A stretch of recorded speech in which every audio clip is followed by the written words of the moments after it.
I want to take some time to talk about how to cancel or reduce fractions properly. Through my many years of teaching, this is probably the most common error I see when students are trying to solve problems, especially when it involves doing some algebra. And here's a very basic example of what I'm talking about.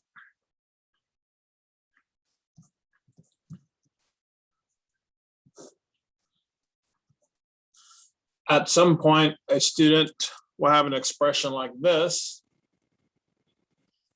and they've been taught when you have fractions, you need to look in the top and the bottom, and if you see there is something identical at the top of the fraction and the bottom of the fraction, that you can cancel them out. So of course up here we have x plus 5 and x. So students see you got x in the top, x in the bottom. Of course, they want to cancel those and get an answer of 5. Well, just for fun, instead of having variables here, what if I use numbers? And if I did something like, say,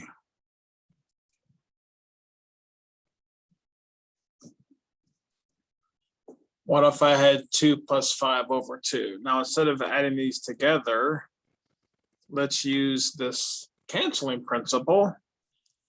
And I've got a 2 on the top and a 2 on the bottom. I cancel them out. I'm going to say this equals 5. But of course, we know it really equals 7 over 2. I don't think I've ever seen a student do this, but I have seen students do this so many times. So obviously, it's probably when we include variables that students get confused.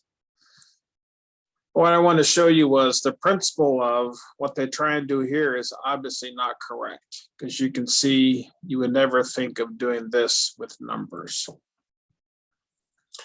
So I'm going to take a few minutes and actually give you sort of a little bit of detail of how I would explain the idea of how canceling works, and hopefully some rules or tips that you can take away so that from now on, as you're trying to solve problems and maybe reduce your final answers, you can do it correctly.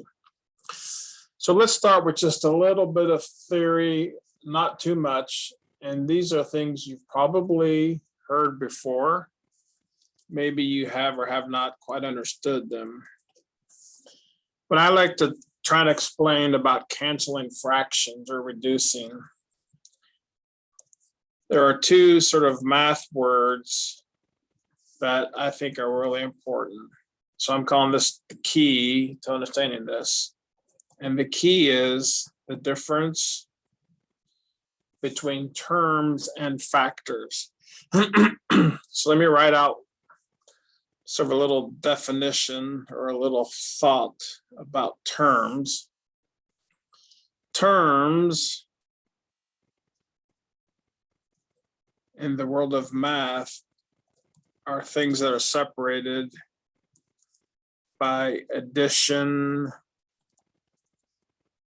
or subtraction. So in other words, if I have an expression x squared minus 2x plus 3, and I say how many terms are there in this expression? Well, terms are separated by either addition or subtraction. So I've got this minus 2x squared minus 2x plus 3. So x squared minus 2x. So there's a subtraction in between. And then between the 2x and 3 is addition. So there are actually 3 terms in this. And you probably learned about terms years ago in math. Maybe you've forgotten, but you learned what terms are. Matter of fact, you even had to learn about like terms and unlike terms when you learned to add and subtract expressions. So terms are separated by addition or subtraction. Factors, I don't say separated, I'll just say factors are items that are multiplied or divided. And actually, for what we're going to talk about today, we're mainly going to look at things that are multiplied together. In other words, when things are multiplied together, each of those items becomes a factor. So here, so this example was an example of terms, 3 terms.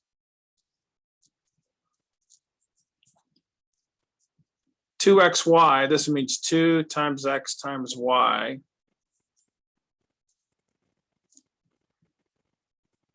I would say we have 3 factors. We call 2 a factor, we call x a factor, and we call y a factor. That's because factors are things that you multiply. Terms are added or subtracted. Factors are multiplied. Now, where it gets interesting is something like this.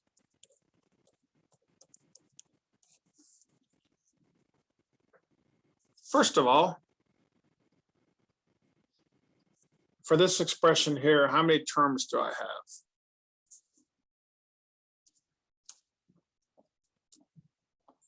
There's just one term, right? There's nothing else added or subtracted, so it's just one term. Here are 3 terms.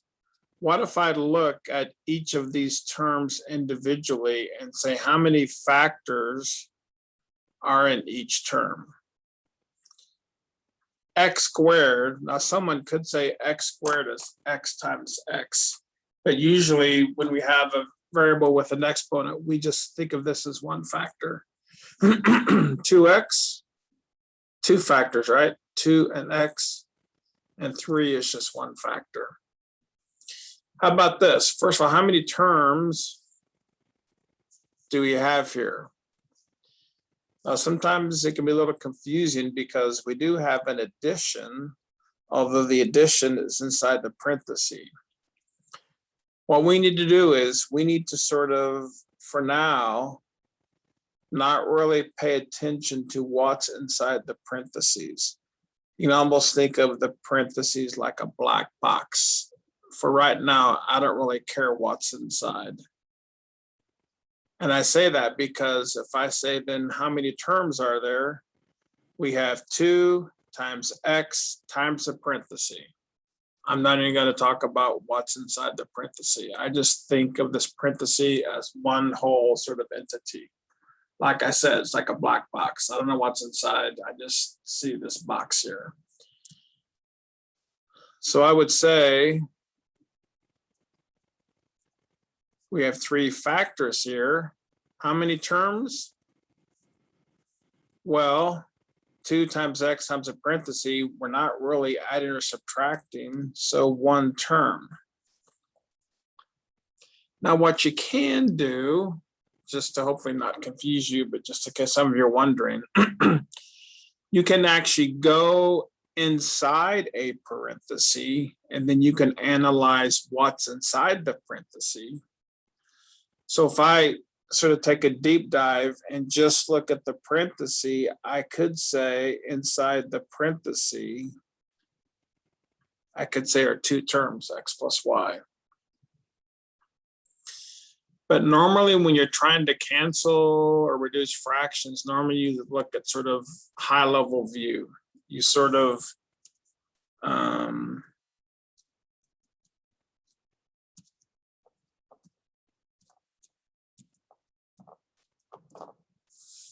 what if I had this?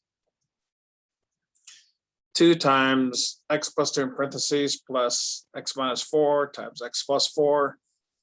How many terms in this expression?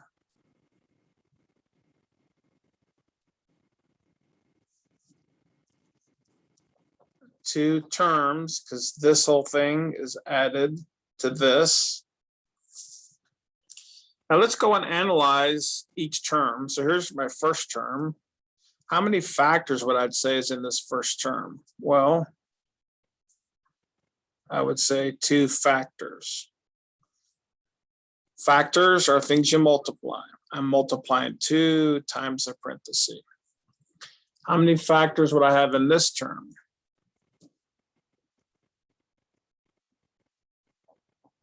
2 factors, because we have a parenthesis multiplied by a parenthesis. Factors are things you multiply together. Terms are things you add or subtract. Now let me go down a quick side road just for fun, because maybe you sort of never thought about this before. But when you first learned algebra, one of the important things you learned and that you still need to use whenever you're doing math is you still have to use factoring. So what you notice, factoring and the word factor, are these related somehow?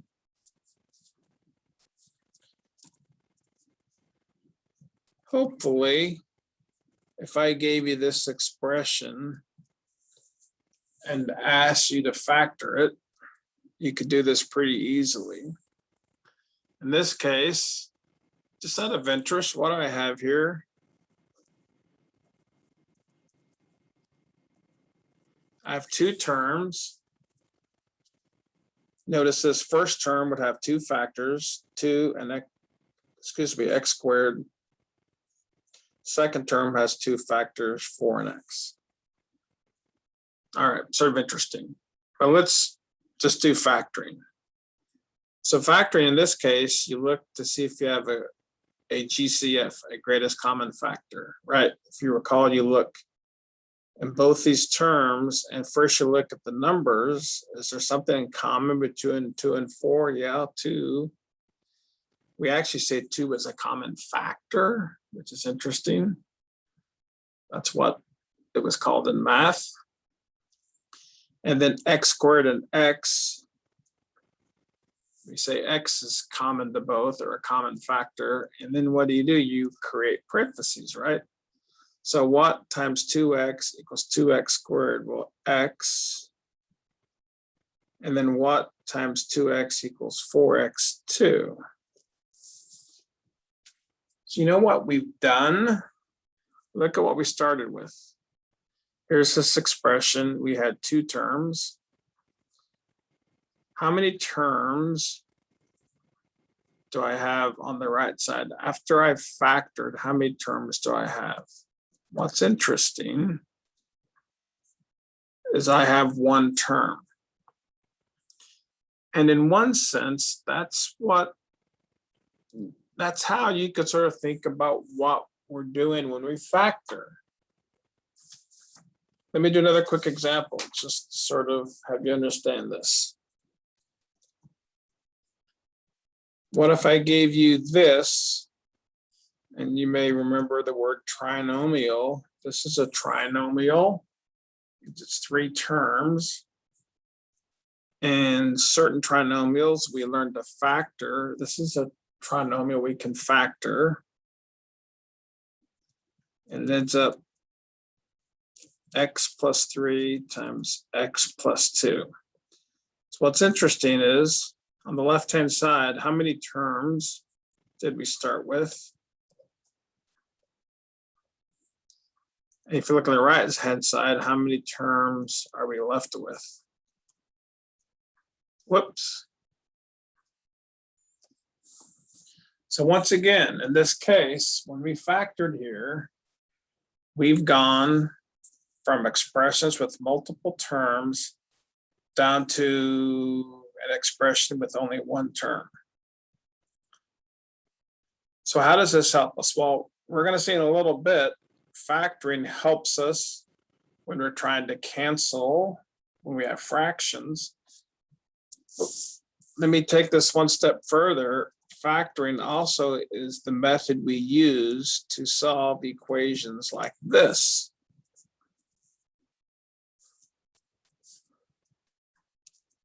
So in algebra in the past, you were asked to solve for x.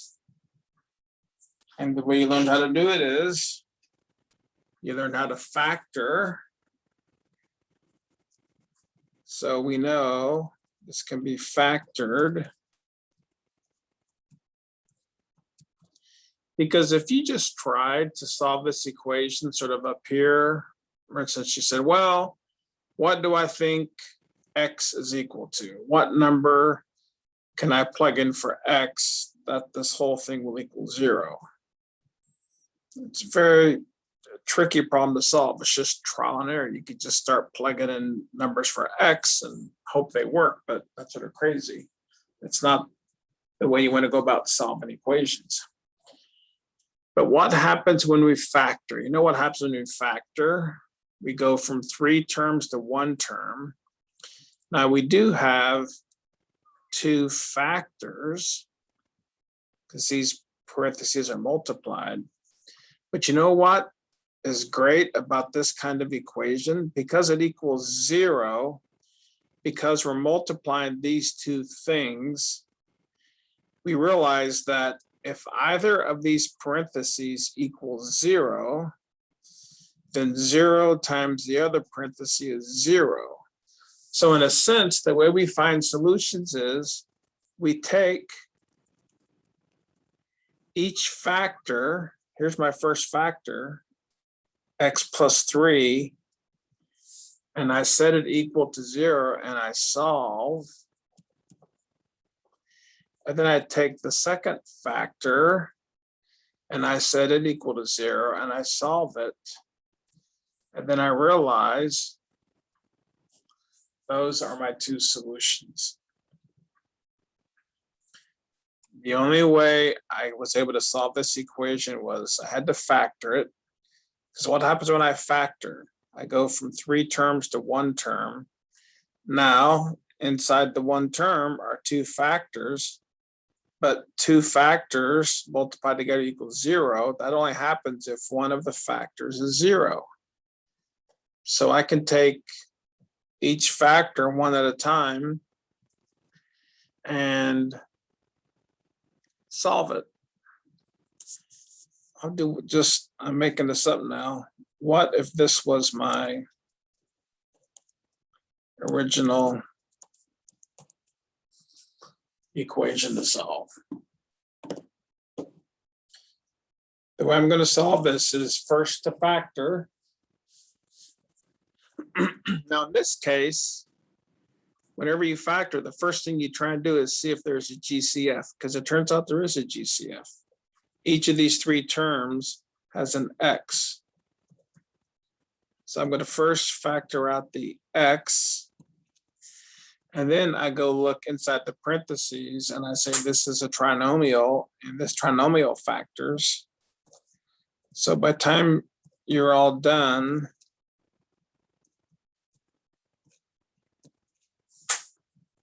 so I've gone from an expression with 3 terms to 1 term, although I actually have 3 factors. So now when I solve this, you take each factor and you set it equal to 0, and you solve each one of these. So you get 3 solutions: 0, -3, and -2. Those would be your solutions. So it's interesting, when you learned to factor all those years ago, what you were really doing was converting expressions with multiple terms into an expression with 1 term. So now you see why factoring was useful for solving equations. Now we're going to look at how that also impacts canceling fractions. Now let's take a step back just to make it very clear what we're doing. Let's look at fractions with numbers.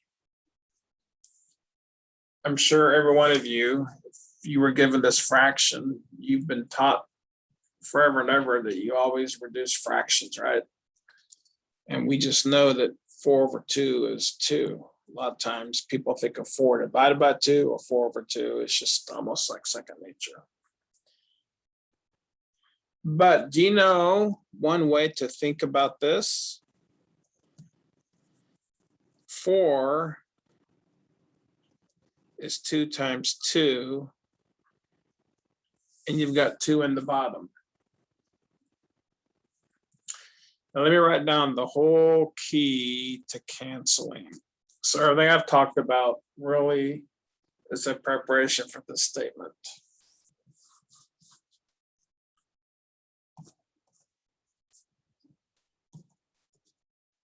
Identical factors, that's the key, identical factors on the top and bottom of a fraction can be canceled. So here's the whole key to canceling. You have a fraction. You look at the top of the fraction, you look at the bottom of the fraction. And what you do is you look at the factors on the top and the factors on the bottom. If you have any identical factors on the top and the bottom, then those cancel out. So that's what we're doing here. You know what I have? I have 2 factors on the top, 2 times 2. I have a factor on the bottom too. You know what? I have identical factor on the top and the bottom. So what you can do, you can cancel. You know what canceling really means is? What is 2 divided by 2? It's just 1. Canceling means that you just have a fraction that equals 1. And that's why we get 2. Let's do some other examples with just numbers, just to set the preparation of what we're finally going to go over. Now, most of you, if you saw 14/21, you realize that that's going to reduce to 2/3, which is correct. But just for now, let's think of it. Let's break it up. 14 is 7 times 2. 21 is 7 times 3. I have 2 factors in the top and 2 in the bottom. And do I have an identical factor in the top and the bottom? I do. So 7/7 equals 1. So what we typically do is just we cancel them.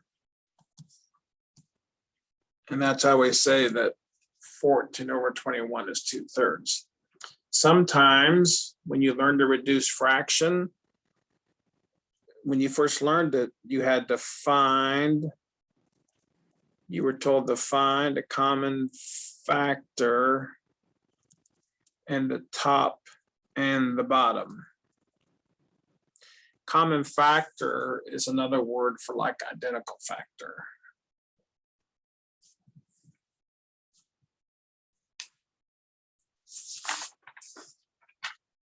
Now, what about variables? What about if we have x cubed over x squared? Well, to make it very, very clear, what if I rewrite x cubed? X cubed means x times x times x, right? X squared means x times x. So on the top, since I expanded this out, I really have 3 factors. X times x times x, and at the bottom I have 2 factors. So do I have identical factors in the top and the bottom? Well, in this case I do. So like I can take this x and cancel with this one, and this x cancel with this one. I'm left with x. Now I realize that normally we don't think of it this way. A lot of times in math, we come up with sort of shortcuts. So when you're looking at variables, typically in this case, what you do is, since x cubed is a factor and x squared is a factor, what I do anyways, I say to myself, x cubed, I think to myself, that means I have 3 x's in the top. And by 3 x's, I mean each of those x's are like a factor. So 3 x's multiplied together. I have 2 x's in the bottom, 3 in the top, 2 in the bottom. It's like a subtraction. By the time they cancel out, you're left with 1 in the top.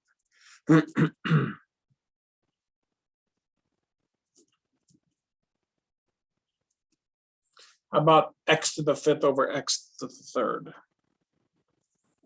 This is like I got 5 x's in the top, 3 x's in the bottom. 3 x's would cancel out. Therefore, you're left with, how about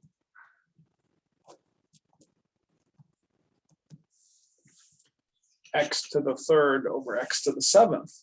Now, in this case, I think to myself, it's like 3 x's in the top, 7 x's in the bottom, 3 x's are going to cancel out. And what are you left with?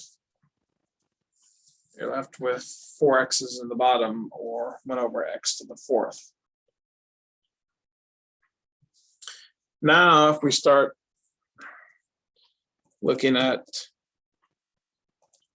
different variables, how about if we tried to reduce or see if anything here canceled out?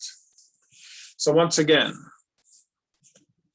you can cancel identical factors in the top and the bottom. So I have 3 factors in the top, 3 in the bottom. Now the x and the x cubed, yes, they aren't exactly identical, but I know that I could rewrite x cubed as x times x times x. So in a sense, they have a common factor of x. So I say I have 1 x in the top, 3 x's in the bottom.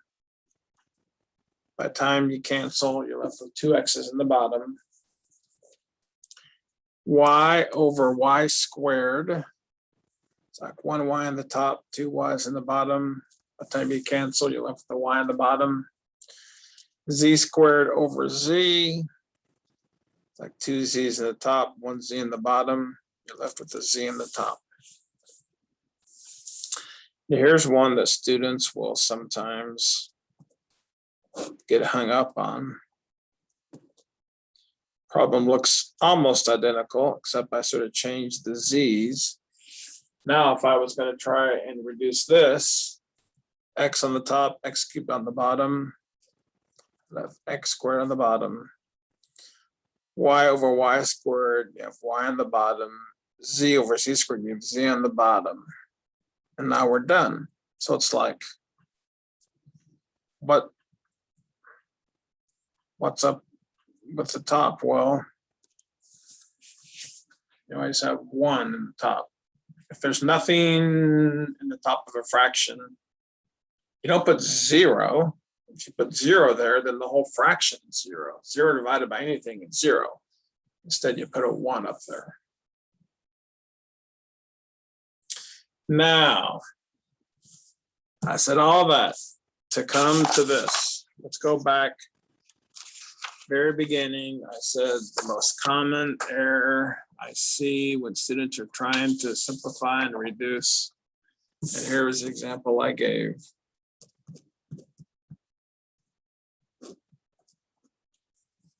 X plus 5 over x. Because once again, it's been beaten into kids' heads through the years when they learn about reducing fractions and canceling. They're taught, or at least in their heads, they think, okay, I'm looking for everything at the top of the fraction and what's ever at the bottom of the fraction. And if I have anything identical, I can cancel. With that mindset, they look at this and they see an x up here and an x down here, and they want to cancel. Well, the problem is they didn't really quite say or think about it correctly. Instead, What they should have been thinking is, do I have any identical factors in the top and the bottom? Not just any identical variables or numbers, but actual factors. Because what do I have here? This in the top, I have two terms, x and 5. In the bottom, I have one term with just one factor. Now each of these terms has just one factor. This x here is not a factor. It's a term. Let's compare it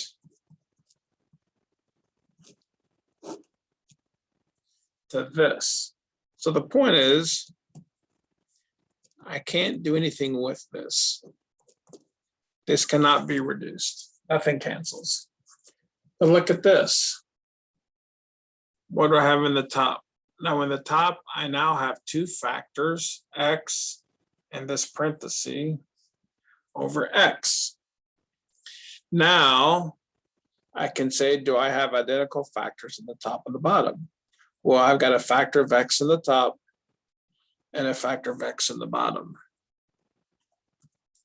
So those would cancel, and then you would end up with x plus 5. If you want to up here, you could think about x plus 5 in the top as a factor. That whole thing. I even put parentheses around it to make it obvious.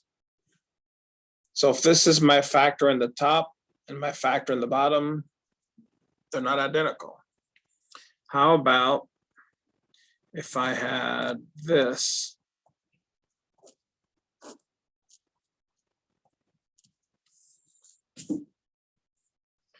What do I have in the top?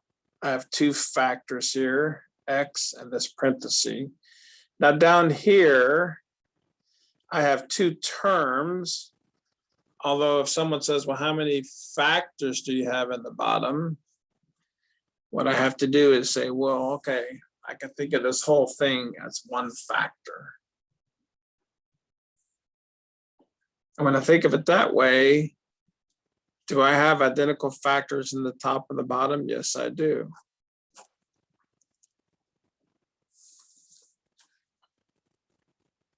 So what I want to do now is just do some examples of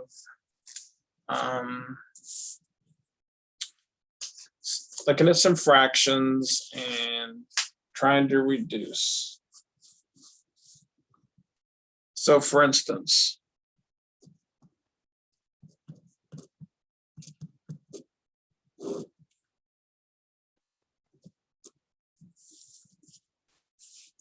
so you have this expression, you're asked to reduce it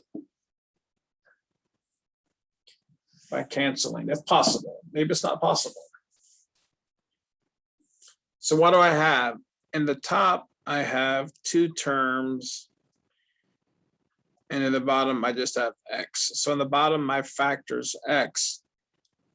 I don't really have individual factors up here, because once again, when you have terms, I can't just go into each term and try and look at, like I can't take this factor and cancel it with this x up here, because this x is not really a factor for this whole thing.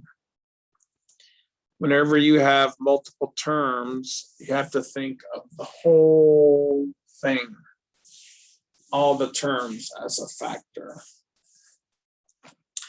However, what you can do is you can look at the top and you can see if you can factor out the top. And that's why we talked about factoring a few minutes ago. And you know what? X is the GCF. It's a common factor. So I factor out the x.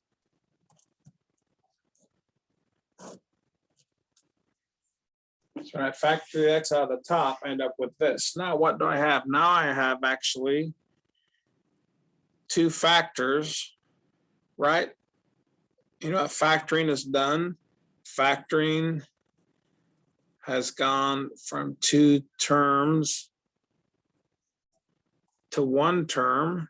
Remember, that's what I said factoring does. Now within this 1 term, I have 2 factors. I've got the x and the parenthesis. Now looking at these 2 factors here, I say, do I have identical factor in the top and the bottom? And I have an x up here as a factor, x down here. Those cancel out. And this does reduce. So one of the things you have to oftentimes do is you have to look and factor either the top or the bottom or both. And once you've factored, then you can start to see whether you have any identical factors in the top and the bottom.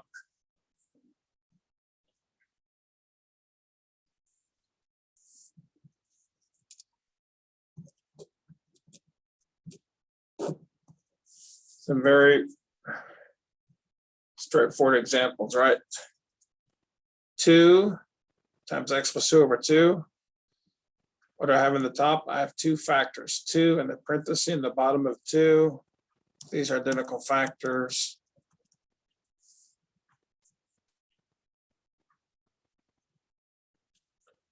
How about x times x plus 2 over 4 times x plus 2?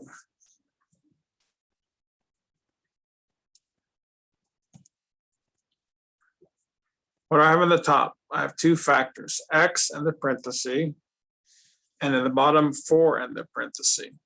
Now the parentheses, I told you a little bit ago, I don't really initially look at what's inside the parenthesis, but when I get ready to try and cancel identical factors, then I do have to look inside, because this parenthesis is a factor and it's actually x plus 2.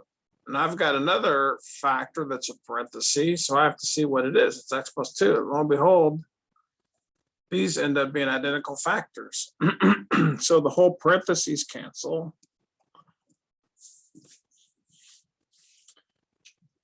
And this reduces down to x over 4.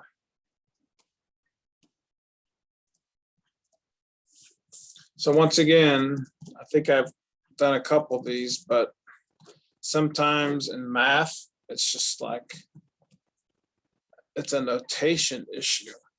Because some students will see this, x times x plus 2, so I got 2 factors in the top, and I got this x plus 2 in the bottom.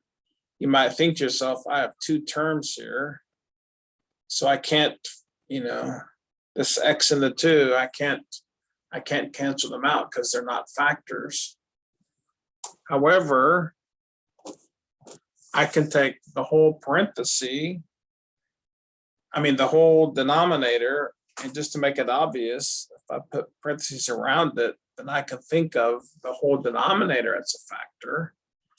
Because when I do that, then I notice I do have an identical factor in the top and the bottom. So that reduces down to x.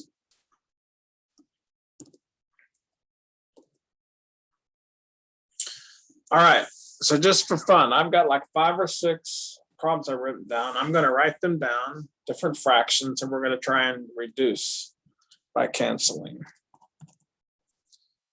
Here's the first one. X plus 2 over x minus 5. So what have I got? Well, I've got 2 terms in the top, 2 terms in the bottom. If I want to think in terms of factors, I could, to make it clear, put the parentheses, and I could think of, okay, this parentheses is a factor, and this parentheses is a factor. Now I notice the parentheses are not identical.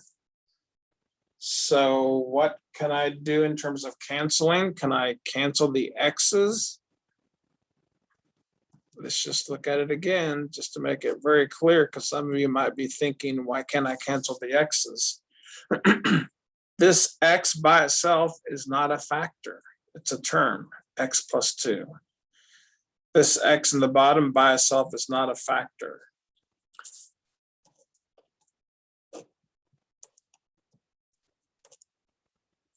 what if I had this? 2 times x over -5 times x. Now, the 2 is a factor, the x is a factor because they're multiplied. -5 is a factor, x is a factor. Now, those x's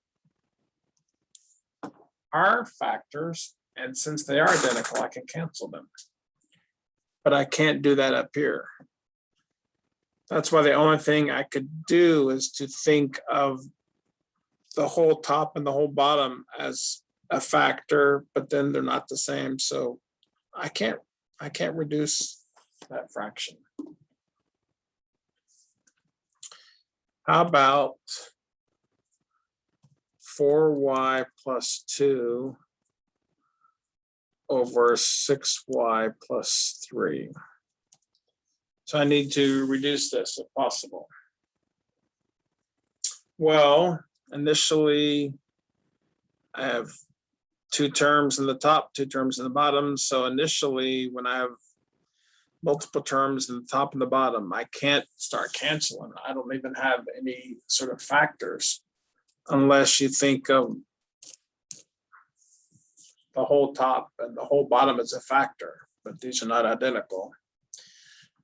But what I said before is one thing you can do, you can look at the top by itself and try and factor, and then you can look at the bottom by itself and try and factor, and sometimes after you factor, then you end up with identical factors in the top and the bottom. So 4y plus 2, can that be factored? Well, the 4 and the 2, I can factor out a 2, or I have a GCF of 2, which leaves me with 2y plus 1. In the bottom, 6y plus 3. Is there a common factor? Well, 6 and the 3, I can factor out a 3. 2y plus 1. Now, what do I have? In the top, I have 2 factors. I've got the 2 and this parenthesis, 2y plus 1. In the bottom, I've got 2 factors, 3 and the parenthesis, 2y plus 1. And lo and behold, the parenthesis in the top and the bottom, which are both factors, are identical. So they cancel out. Now here's one I just thought of.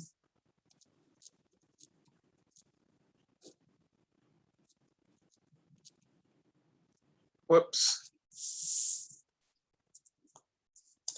That's not what I wanted to do. Instead, let me write it like this.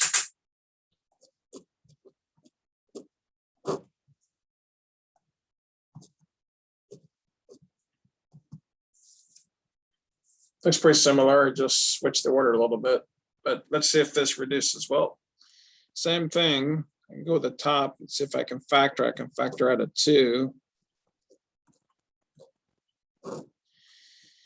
In the bottom, I can factor out a 3.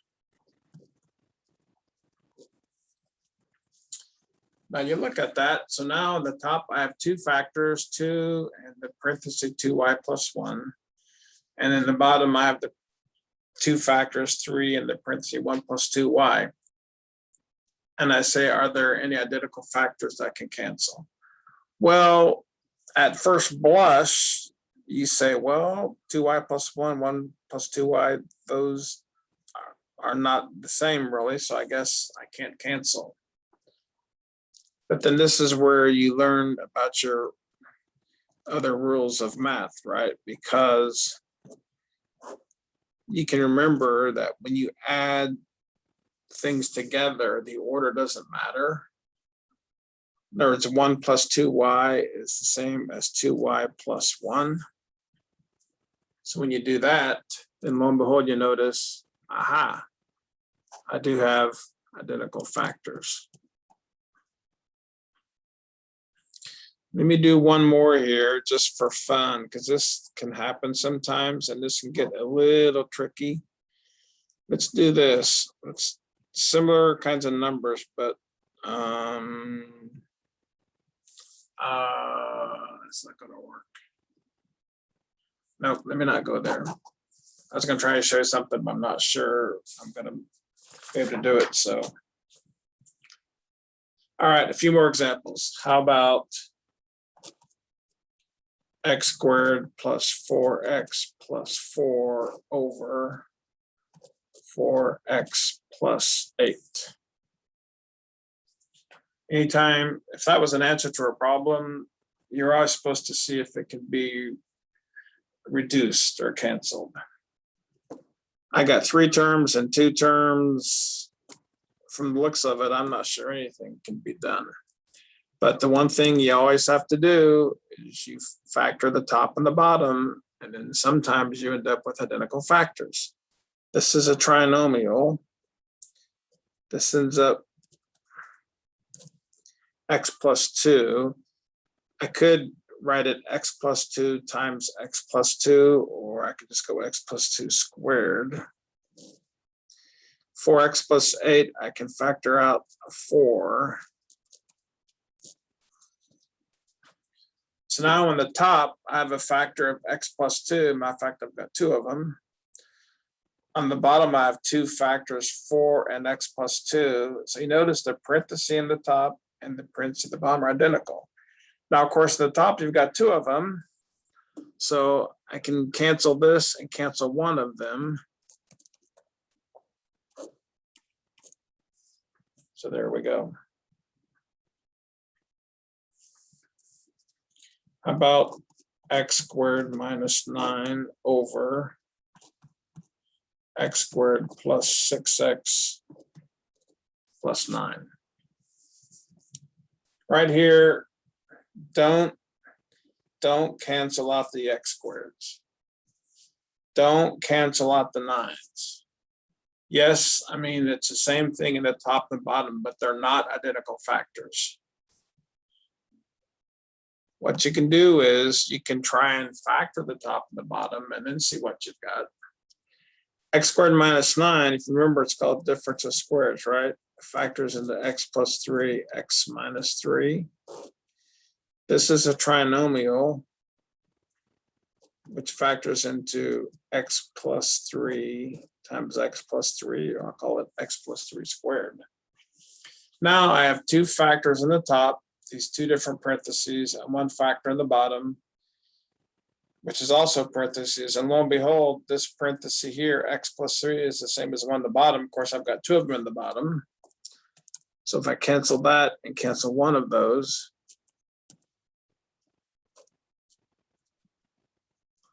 I end up with this. All right, a couple more. Hopefully you get the hang of this. How about a squared minus b squared over a minus b?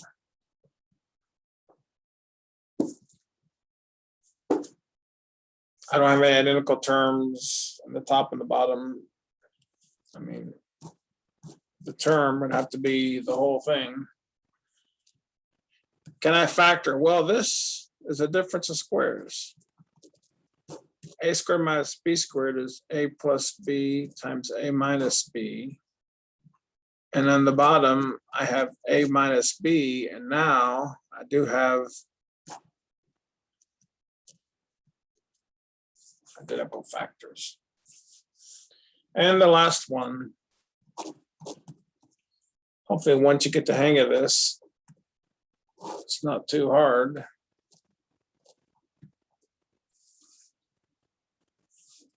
Two terms in the top, 2 terms in the bottom. I don't have any factors unless I consider the whole top and the whole bottom. So what do I need to do? I need to see if I can factor the top and factor the bottom, and then see if I have any identical factors. So 6t squared minus 6t, common factor is 6t. So 6t times t minus 1. So my factoring has now gone from 2 terms to 1 term with actually 3 factors, the 6, a t, and the parenthesis. If I factor out the bottom, 2 is a common factor. So now on the bottom, I have 2 factors, 2 and t minus 1. I notice the parentheses are identical in the top and the bottom. And also 6 in the top and 2 in the bottom, those two numbers, those are both factors. That can be reduced to 3/1 or to 3. So by the time you're all done, this reduces down to 3t.